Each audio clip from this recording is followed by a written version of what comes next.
Ayan, hello. Good afternoon, Facebook friends. So, we are live again. So, let me just check kung tayo ay naka-live na nga ba. Kung nag-i-stream na ba siya.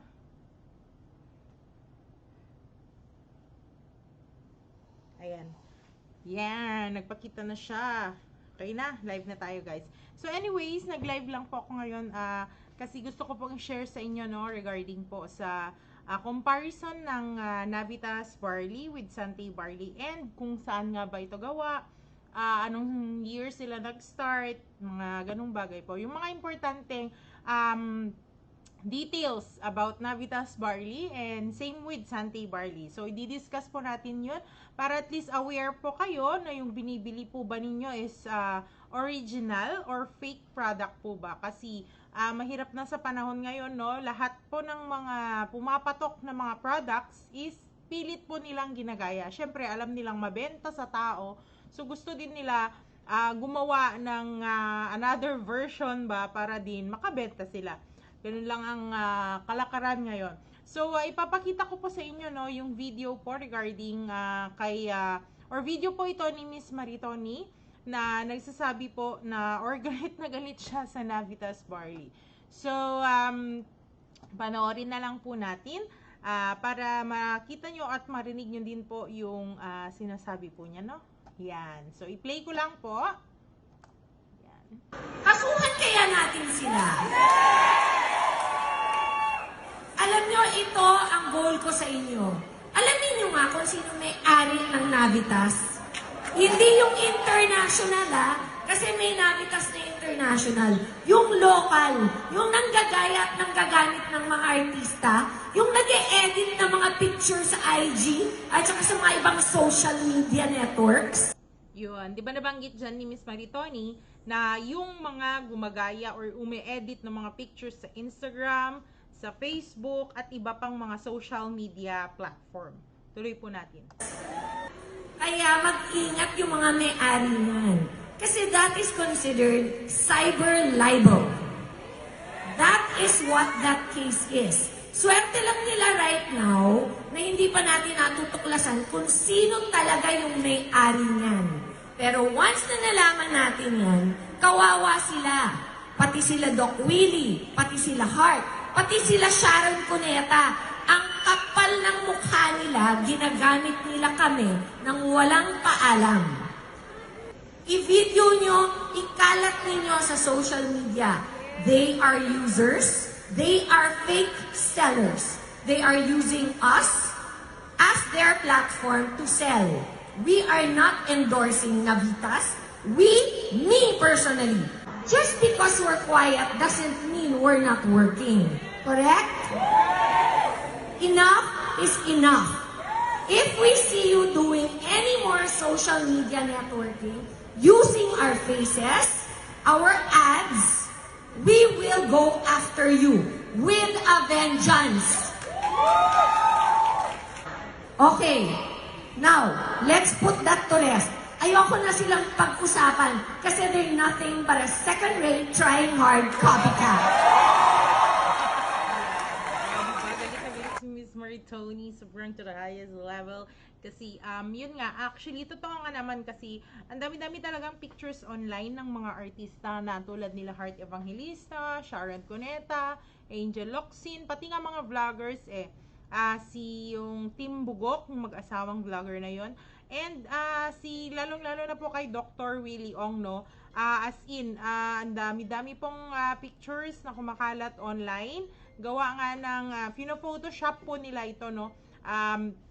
Ang dami po talaga. Hindi lang din po sila, may mga iba po pong artista na as in kitang-kita mo, halatang-halata na naka-photoshop po yung mga pictures nila.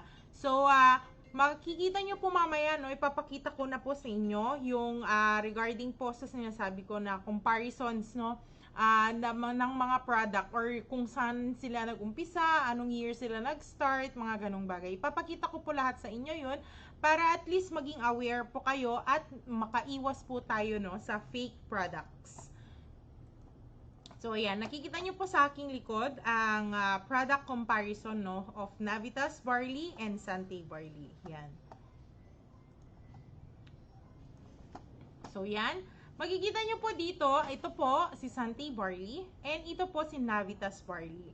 So, company established. Year 2007, na-establish na po si Santee Barley. So, ang year started po ni Navitas Barley is unknown. So, gaya nga ng sabi ko, no, they are using Photoshop images, fake endorsers, generated videos, and other unethical practices to promote their product. So, yan. Gaya nga ng sabi ko, di ba, ang dami-dami talagang artista, mga sikat na artista pa naman yung mga ini-edit nila, no? Para lang po makabenta sila online. Yan yung mga photoshop nga nila. Yun. So, hindi mo alam kung kailan nag-start or hindi natin alam kung kailan nag-start ang kanilang company. So, let's move on. Country of origin, Canterbury, New Zealand. So, since 2007 po, sa New Zealand na po kumukuha si Santee Barley. Wala pong ibang country na pinagkukuhaan si Santee Barley, kundi sa New Zealand, Canterbury po. So, country of origin ni Navitas, no information found, website and product information not found din po. Try nyo po sa sarili nyo i-search sa online, no? Or sa Google. Kahit sa Google po, i-search nyo regarding Navitas Barley. Tignan po natin kung may lalabas. At least para ma-proof nyo po sa sarili nyo, di ba? So, from farm. So, si Santee Barley, they have their own farm, Santee, New Zealand. So, once click nyo po itong button na click here, i-direct nyo po kayo sa information regarding the farm po, kung saan kinukuha yung mga barley grass na ginagawang barley juice. So, certified organic barley farm, certified by BioGrow po ito. So, yun, si BioGrow po, siya po yung nagsacertify sa New Zealand if the facilities, everything or regarding sa product pass the qualities, no, yung qualifications kung nakapasa ba siya or na-meet pa. So, hindi kanila bibigyan basta-basta ng certification once hindi mo na ipasa yung kanilang standards or yung mga qualifications nila. Pagdating naman sa farm ni Navitas Barley, no information found din po. Website and product information not found din po. I-try nyong i-search sa Google kung may lalabas, no? Try po natin. So, manufacturing facilities, si Santee Barley po, meron po siyang sariling manufacturing facility. Manufacturing facility ni Navitas, no information found din po. So, website and information not found din po. Barley content, yan. So, ang barley content po ni Santee Barley is certified organic young barley grass. So, kung gusto nyo pong malaman yung original brand identity, pwede nyo lang pong i-click itong button na itong click here. Pwede lang po, no? And ito po ay distributed by Santee International Incorporated dito po sa Philippines. So, direct supplier po tayo, no? Wala po siyang ibang dinadaanan. So, from Santee, New Zealand, diretso po yan kay Santee International dito po sa Pilipinas. Wala na pong ibang party or ibang company na dadaanan yan. So, direct po talaga. Barley content po ni Santee Barley is, gaya nga ng sabi ko, sigurado pong young organic barley grass. So, alam naman natin, no, pag young barley grass, andun po lahat ng nutrients na kailangan po ng katawan natin. Kasi pag yan, adult barley na yan, wala ka na pong makukuhang nutrients dyan. So, barley content po ni Navitas Barley is adult barley grass or barley grains. So, pwede nyo pong tignan yung packaging ng image nila dun sa mga nakabili na po.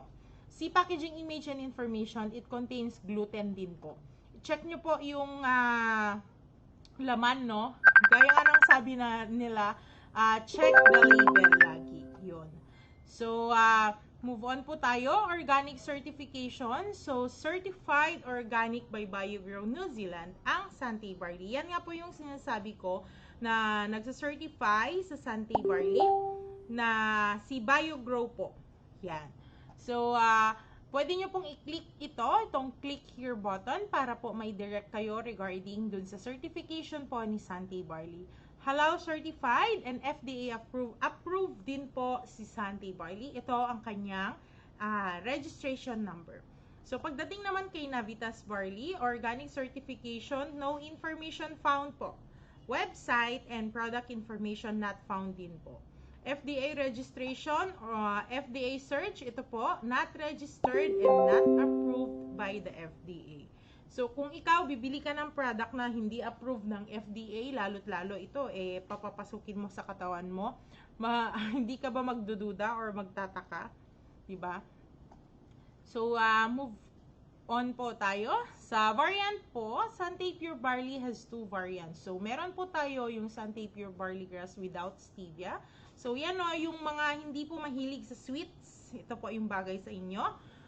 Kung kayo naman ay mahilig sa sweets, yung mga may lasa, yung Sante Barley Grass with stevia po ang bagay sa inyo. Don't worry po, yung stevia naman po natin is 0 cholesterol, 0 carbs, and 0 calories. So, safe po siya. Especially dun sa mga diabetic, no, na concern nila is matamis, ganun. Pero don't worry po, as I've said po, all organic and all natural ang stevia. So, pagdating kay Navitas naman, no, ang variant nila is Navitas Barley Grass Powder with matcha and celery powder. So, may halo po siya, no, na matcha and celery powder. Hindi po natin masabing puro. So, meron pa po isang variant sila, yung Navitas Barley Grass Powder. Yun siguro yung sinasabi nilang pure barley grass nila. So, pagdating naman sa net weight, ang net weight po ng Sante Barley is 200 grams. Ang net weight naman po ng kay Navitas is 60 grams. So, may laman po itong 20 sachets per box, 3 grams each, kaya naging 60 grams po ang laman ng kanyang isang box, ng kanilang isang box. So, pagdating sa servings, ang kay Sante Barley, meron po siyang 100 servings. So, makakagawa po tayo ng 100 servings sa isang 200 grams po ng Sante Barley canister, no? And kung ilang servings naman kay Navitas, yung 20 grams niya, 20 servings lang din po. So, per sachet po kasi yun, yung kay Navitas. So, pagdating naman po sa price, so, ang customer's price po ni Sante Barley is 2,740. So, yan. Kikita nyo yan, 2,740. So, customer's price po ni Navitas, counterfeit or fake, not registered. Please do personal research kasi hindi rin po namin i-ano yung price nila, ma-check. So, pwede nyo po siyang i-search online or sa Google.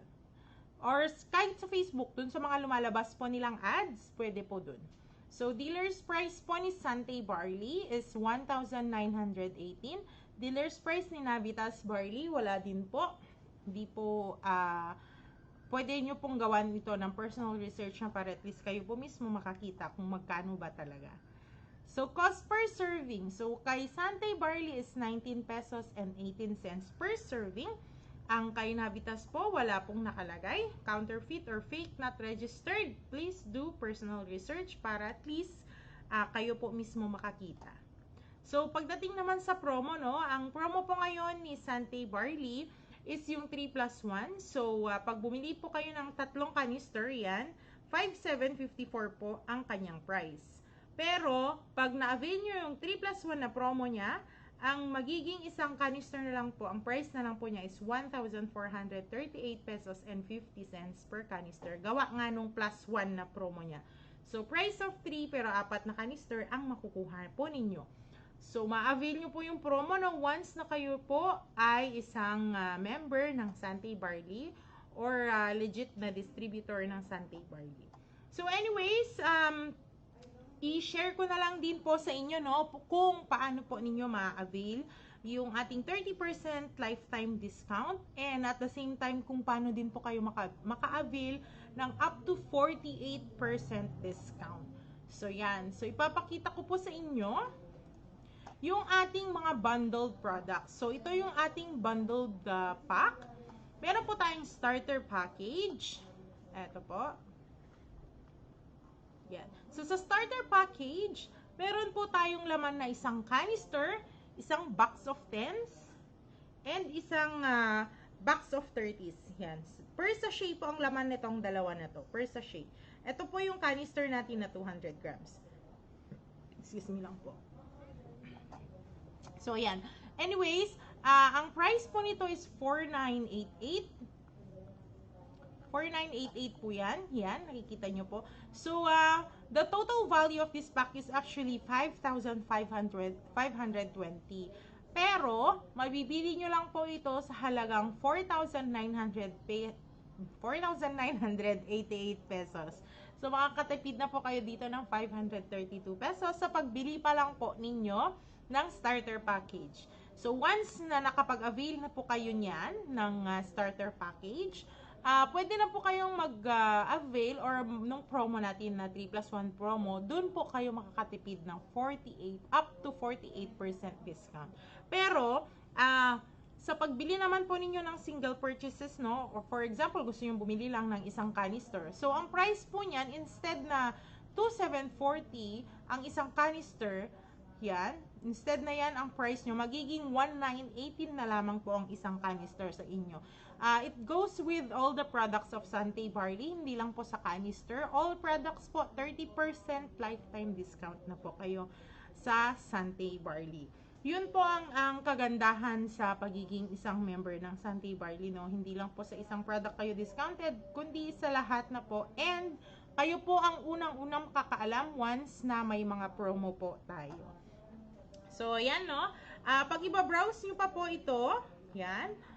Yan po yung video na pinapanood ko po sa inyo kanina, yan. So, andyan din po yung information regarding the price. Gaya po ng sinabi ko kanina, no? Yan po yung mga prices natin. So, save 30% once you are a distributor or a dealer of Sante Barley. So, madali lang naman maging member, no? Actually, free nga po ang membership natin eh. Yung package or yung product lang po ang bibilihin nyo, may free account na po kayo sa Sante Barley. Ganun lang po kadali. No, hindi mo na kailangang magbayad ng membership mo. Product lang po bibilhin nyo. Automatic member na po kayo. Yan, no, sana po nakatulong yung aking shinare sa inyo na ideas regarding Navitas Barley and Sante Barley para din po makaiwas tayo sa mga fake products. Anyways, may video din po akong ipapakita sa inyo dito. Ito po, video po ito ni Dr. Gary C. Regarding po sa nadadawit po si Doc Willie Ong sa Photoshop po na ano po, yung mga na-edit po na pictures kasi yan, kung nakikita nyo po, ayan, ito po, layo. Ito po, yan, yung picture po nilang mag-asawa na Photoshop, yan po yung, tignan nyo po, halatang halata na Photoshop. Anyways, panoorin na lang po natin yung video para at least alam nyo po yung sinasabi ko. Yan. Ay, hello po sa inyong lahat. May nagtatanong sa akin tungkol sa issue ni Dr. Willie Ong. Unang-una, naniniwala po ko na walang kinalaman si Dr. Willie Ong dun sa mga naglalabasa ng mga ads. Ginamit lang po yung picture niya, pangalan niya, para doon sa produkto. Ang dapat na pinapadala ng demand letter ng lawyer ni Chris Aquino ay yung mga company mismo na ginamit ang pangalan niya. Doon naman sa produkto nakalagay yung address ng company. Doon dapat ipadala yung demand letter. Doc Willie, you have my support and prayers. Kaya yan, lilipas din yan. Ayan, so actually yan po yung isa sa mga proof po, no, na nagagamit lang po talaga yung picture ni Dr. Willie Ong at ng kanyang asawa ng Navitas Barley. So hindi po sila legit na distributor or hindi po sila legit na endorser ng Navitas Barley. Actually, naglabas din po ang Sante Barley ng letter regarding po kasi kahit picture po ni Dimples Romana, no, ginagamit po nila sa pictures ni Dimples Romana, ginagamit din po ng Navitas na nine-endorse daw niya ang Navitas Barley, ganun. Ang naglabas po si Sante Barley na si Miss Dimples Romana po ay isa po sa mga endorser ng Sante Barley, yung product po na Sante Barley Max. Yun po. Ipakita ko na lang din po sa inyo. Yan. So, ito po yung letter, no, na nilabas ni Sante Barley regarding po sa paggamit nila kay Dimples. Sa pictures po ni Miss Dimples Romana. Yan po. Don't worry, lalagay ko naman po yung aking itong aking catalog store. Iko-comment down below ko po siya para po makita nyo din yung mga sinasabi ko, no, pwede nyo pong balikan at i-check nyo po yung mga information na sinabi ko din po dito.